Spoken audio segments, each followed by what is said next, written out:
Hello everyone, my name is Matt Scorpion and welcome to another reset update. Now, before we get into it, I'm going to compress Eververse and reset update for the last couple of weeks of the season. It just makes life easier for me. I'll get onto that next. But first off, allegedly, I haven't gotten anything. I've heard talk on my Discord. I've seen a video that looks like it's actual cutscene, but it's hard to say.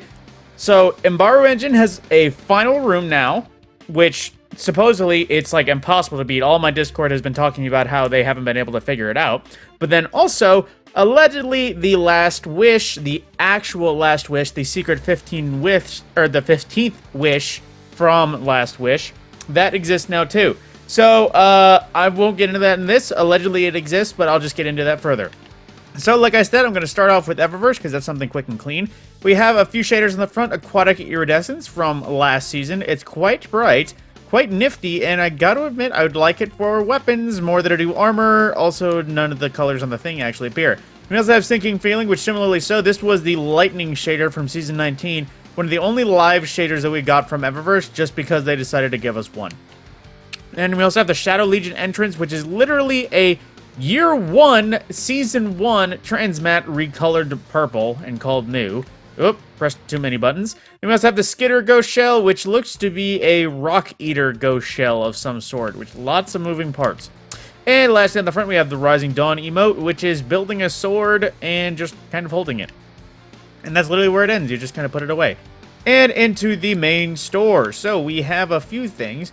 The Coastal Suede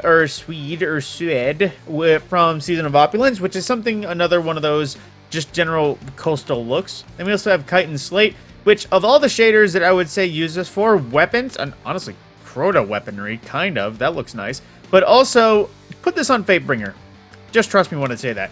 Then we also have Lion's Pride, which was the shader that went with the Season 15 armor set, the Nemean set. Then we also have Time Honored, which is just another kind of blah shader. And then we also have Traveler's Wake Effects, which is from Season 2 of everything. Big, bright explosion. The AI Respawn Reboot, which is basically Rasputin personified from Season 3. And we also have the Cabal Shieldbreaker, which doesn't have any shield, just Cabal hollows. And for our main ticket items, we have the Knighting Ceremony multiplayer emote, which you can imagine where it goes from there, aside from a beheading. The Brilliant Idea emote, which is basically just the I have an idea emote, which doesn't have a light bulb, so wasted. Then we also have the Decadent Shell from Season of the Risen. This is sort of the, or Season of the Defiance, excuse me. This is part of that, like, sort of Callous Opulence set. Then we also have the Nightgast from this season, which is just, I believe this was a part of the Mad Max set that came into the thing. Looks spooky, but also it just doesn't look like the Interceptor, so, eh. Then we also have the Gas Guzzler, which is the Sparrow to go with that Ghost Shell I just showed earlier, if you can imagine. And one of the last things, we have the Inner Beauty, which is basically a Callus-style Grand Overture, which, I'm not gonna lie, as much as it does look good, I do wish they would do more things and just make things Leviathan looked. And then we also have the Lunar Rabbit Projection, which of course is the last thing, always of import when it comes to Eververse. Now, in terms of the world throughout, like I said, the big news this week is the next step of the Embargo Engine going about. But then there is, of course, a few other things going on, so let's just get into it. Right off the bat, we're going to talk about Nightfalls. The weapon currently available is probably the last time you'll be able, or not probably, is the last time you'll be able to get it this season. And it is the Prey Astyonics 4, the bow dropping from Nightfalls. Very solid bow. Would definitely recommend. Now, however, it is not leaving the rotation, like you'll still be able to get it at depth next season. It will be a while until you'll be able to get it. At least 6 weeks minimum for getting the Adept. Hopefully. Maybe less. Don't quote me on that. But like I said, that is the current weapon. However, I do believe it has rotated back around to a sort of difficult Nightfall since Devil's Layers was like last week. It is currently the Heist Battleground Mars, which while there is many sections you can cheese, and cheeses you can get all the way through the final boss, this is also one of those strikes where if you just mess up a little bit and the cheese doesn't work out exactly as you want it, it can go really bad really quickly.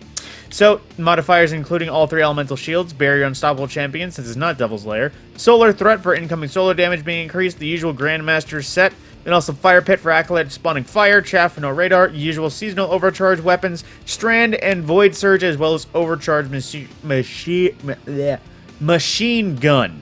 There we go. More essences of me being not able to speak. And then Gambit is nothing new in Gambit per the usual. Crucible, we'll have Supremacy and Team Scorch for our rotation games. Now, mentally, I don't recall if the third Iron Banner has happened. It could be next week. I completely forget if it has or not. If somebody could actually let me know in the comments if the third Iron Banner has happened. I asked somebody who is the only other main Crucible player in my Discord, and he doesn't even remember. But, of course, we will have trials this weekend as usual. For our Legends rotation, Crota's end is now to the Crota challenge, all for one. Basically, you have to break his shield with both swords in relatively quick essence. And of course, Master Mode is available for Intellect-focused armor, in case you wanted to farm that for some, adept loot. The rotation dungeon is currently Operation Seraph Shield, though, so if you wanted any of the Season 19, aka Season of the Seraph rewards, the Ikelos craftables, or the variety weapons like Retrofit Escapade or Disparity, those are, of course, available. Now, getting throughout the world for the rotations, currently, Grasp of Avarice is our farming dungeon. So if you wanted to get some pretty solid Avarice armor, that is available to farm infinitely. You can go through any encounter, do it infinitely, however many number of times you want to do. That is currently there. And for the farming raid, this week it is currently Vow to the Disciple, which also means all challenges and Master Mode for recovery-focused armor this time here. Which, of course, Master Mode means Adept Vow to the Disciple loot, which I'm not going to lie, I forget if they're retroactively enhanceable, but I don't know if it's really worth it, aside from just trying to get a better random roll, considering, like I said, it is craftable. So, basically, if you want Collective Obligation or just trying to get red borders, this is the time for that. Then, in terms of the rest of the raids, just blasting through them. For Dreaming City, we have the Strength of Memory Challenge, which I believe is Riven Challenge. For Garden of Salvation, we currently have the Link to the Chain Challenge, which I believe is also First Encounter Challenge. Europa on the Moon for Deepstone Crypt is the Core 4 Taniks Challenge, in case you wanted to just make Taniks getting easier. Then, wrapping it back around to getting into the Legends tab later, for Root of Nightmares, we do have Illuminated Torment Challenge, which is, of course, First Encounter Challenge.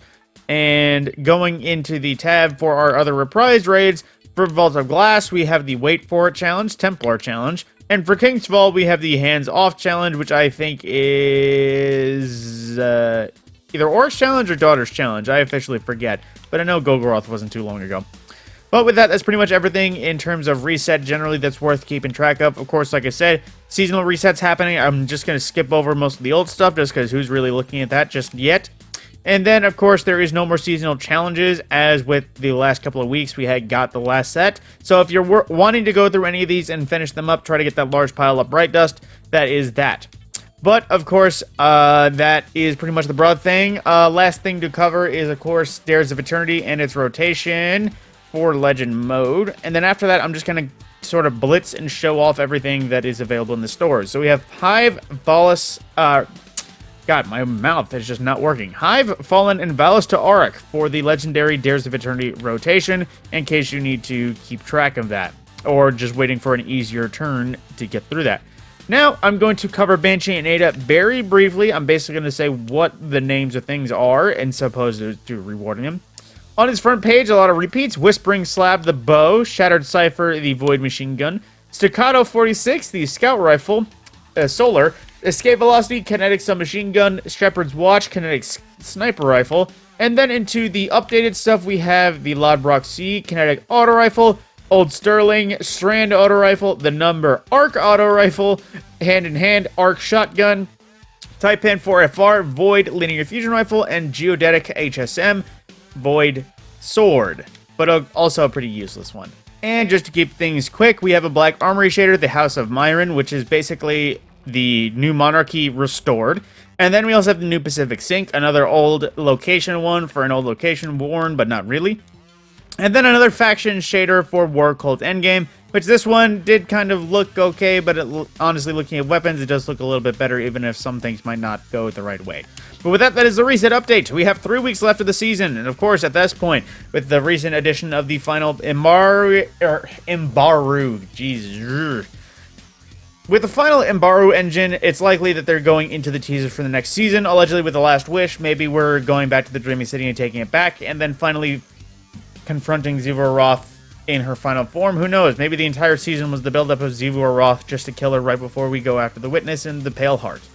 With that, my name is Matt Scorpion, and I will see you in the next video.